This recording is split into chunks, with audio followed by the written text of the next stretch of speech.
Maganda at maliwalas ang panahon ngayon. Magandang manguha ng labong.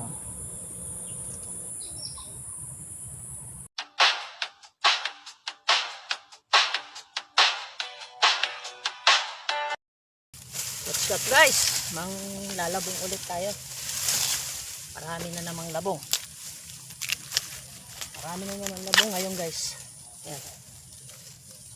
Wala sigurong nanguha.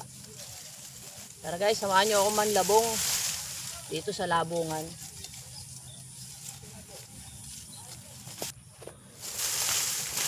Guys, ang labong maganda yan pagdali. Pwede ngang labong lang yung kainin mo dahil sa fiber. May magnesium din yan. Ang mga labong na nakukuha ko nga pala guys, binibigay ko yan dun sa matanda na kaibigan ko. May-ari ng tea house dito sa Maukong.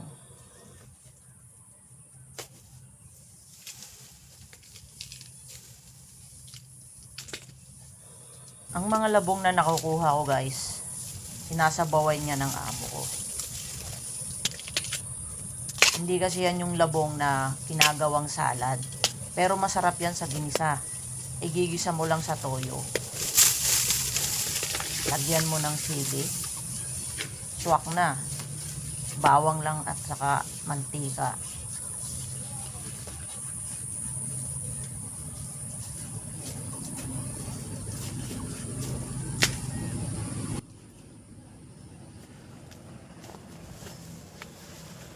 Guys, yung mga labong na yan, manamis-namis siya. Pero mas masarap yan yung hindi fermented. Mas masarap yan yung sariwa. Saka mo igigisa. Gagawin mo lang, pakuluan mo muna sa tubig. Tapos saka mo siya igigisa. Pakuluan yung mabuti para mawala yung mga ibang mga toxin diyan sa ano. Pero masarap yan. Yun ang paborito kong lutuin. Tsaka paborito ng amo ko. Pero ayoko ng fermented na ano, labong.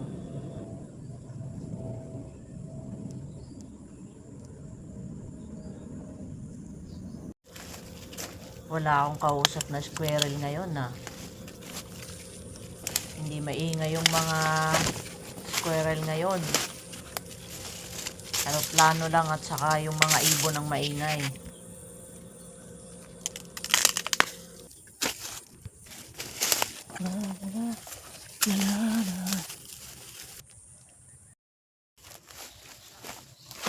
Alam nyo ba guys, masarap manguha ng labong.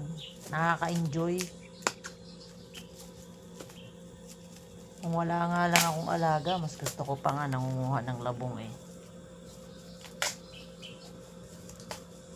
Diyan kasi sa baba niyan, restaurant yan ng may-ari ng labungan. Niluluto nila yan doon. Minsan ino-order din yan ng customer. Marami kasing kumakain doon lalo pag Sabado at Linggo.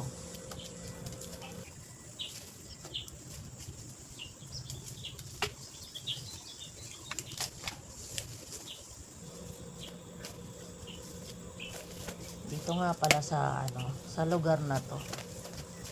Kung mabibidyohan ko lang ang buong lugar na to, makakita ka talaga halos kawayanan.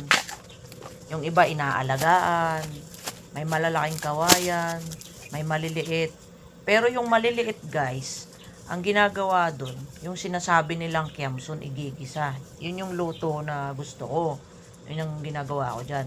Pero yung maliliit, crunchy siyang kainin. Crunchy na na maliliit talaga siya, na igigisa lang sa sili na may bawang. Tapos ay lalagyan lang ng konting parsley. Ay, swak na swak. Masarap na talaga guys. Makakalimutan mo ang dapat mong kalimutan. Ayan guys, nawala lang ulit saglit. Dahil may kinukuha ko din sabay banda din Guys, marami na namang tumutubo na maliliit. Kaya sa mga susunod na araw guys, may makukuha pa ulit. Lalo na pag umulan. Nagtatag-init na ng sobra, kaya siguro guys, konti na lang ang kasunod nito. Madami-dami na ulit ang nakuha ko. Hindi ko pa nasasagnay ang kalibutan din eh. Madami pang maliliit, kaya lang hindi ko kinuha. Sa susunod na lang at kakaunti na sa susunod.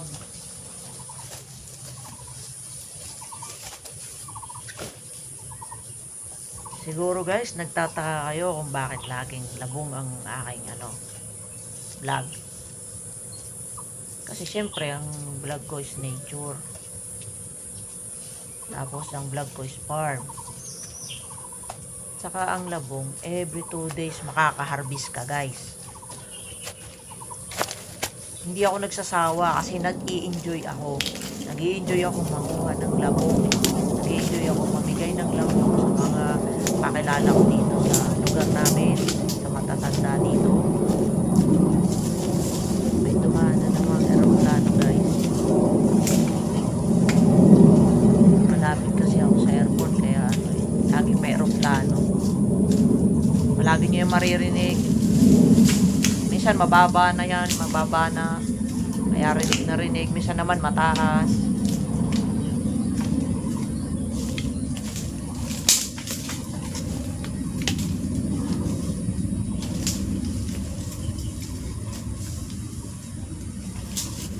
Thanks God kasi hindi pa ako nakaka-encounter ng ahas. Pero limatik talaga, ilang beses na akong nakapitan. Ang kati-kati pa naman ng limatik. Kasi pagpulot mo ng labong, pagputol mo, kakapit yun sa kamay eh. Hindi mo mapapansin. Kasi kulay itim yung minsan, lalo naka ako long sleeve. Kaya ngayon guys, nakapitan ako ng limatik. Ang kati-kati pa naman. Daming dugong nakuha sa akin. Busog na busog yung limatik eh. Maingay pa rin pala yung squirrel eh.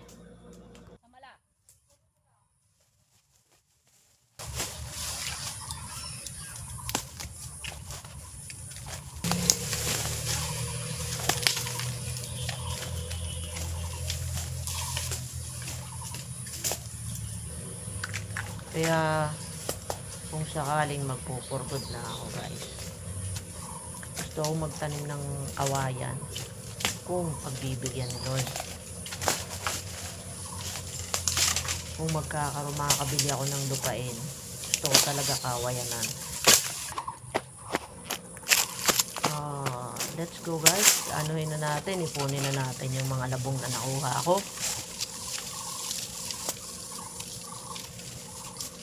Madami akong nakuha. Kaya ipunin ko na lang yan. Bibigay sa may-ari.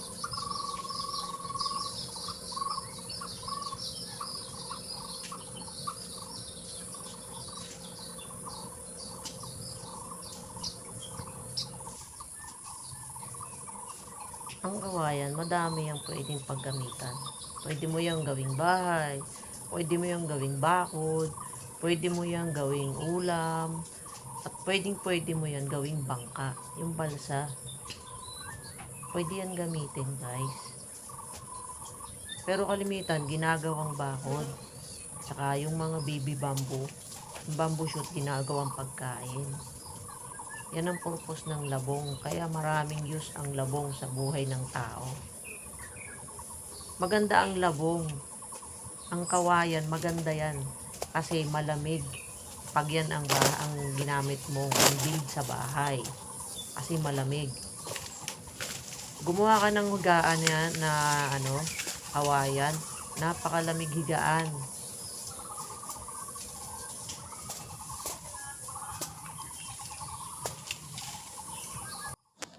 Naiipon na guys. May ibigay na dun sa may-ari sa may restaurant. Pagka naibigay ko na yan, ako uuwi na at lilinisin ng labong. Para naman mapakuluan. At maibigay sa aking amo. Sariwang-sariwang labong at umulan kahapon. Bubugkusin ko na to guys para ibigay sa may-ari. Marami-rami ito. Hindi na kasi ako nakakuha ng lagayan sa baba. Sayang pa kasi yung oras. Nagmamadali din kasi ako.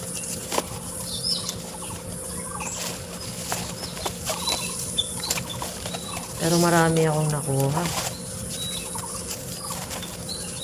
Tuwa na naman yung may-ari.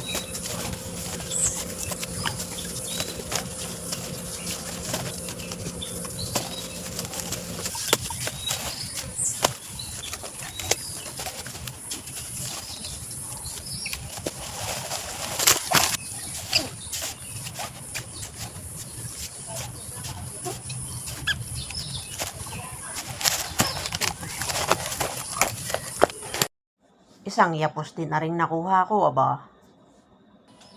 Akin na rin dadalhin na doon sa may-ari, doon sa bandang baba ng sasakyan. Nandun ang restaurant ay. Balit may nahulog. Ganang dinampot ah. Pababa na ako doon sa may baba. Mga ilang minuto lang naman iyon. Ang aking pagdadalhan ay. Bali, binibigay ko na dun sa may-ari yung labong. Para malinisan na niya yung labong. Bali, ang binigay sa akin, tubig. Thank you for watching, guys. Don't forget to support my channel.